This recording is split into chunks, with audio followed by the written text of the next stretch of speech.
Can I tell you another story? Yeah, please do. Okay. I had a client well, it wasn't a client, it was a class. It was a self-management program, 6-week class. People with different chronic illnesses, all in the same group. And there was this woman named Iris, who was maybe 62 years old and had high blood pressure and had type 2 diabetes. And about 2 years before, she had had a stroke. And since then, she hadn't done much of anything. She never would have come to class except that her family dragged her. And a different family member brought her each week, so we got to meet the whole family over the course of class. But in this course, you're supposed to make an action plan for yourself every week. And every week, Iris's action plan was the same.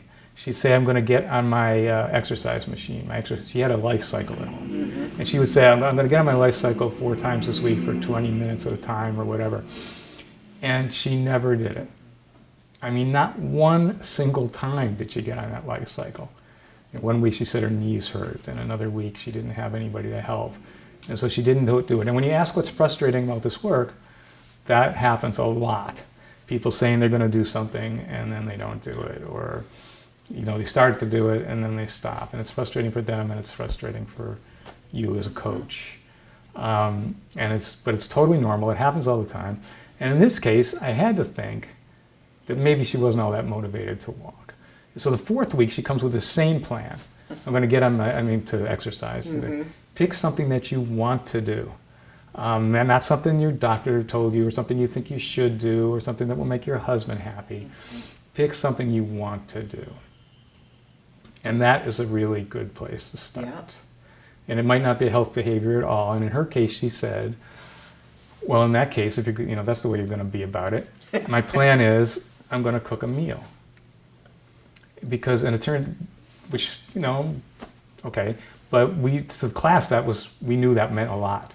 Because she had said that what she really hated, what she really hurt her the most about her condition was not being able to cook. That had been her main role in life, cooking for this whole extended Chinese family. Mm-hmm. And she hadn't cooked for 2 years since her stroke. So we were kind of excited about this. So she comes back the next week, and I asked her, well, how'd it go? And she said, I don't know if I did it or not. She told us this, and then she told us that she had started cooking a couple of dishes, and she kind of got tired on her affected side.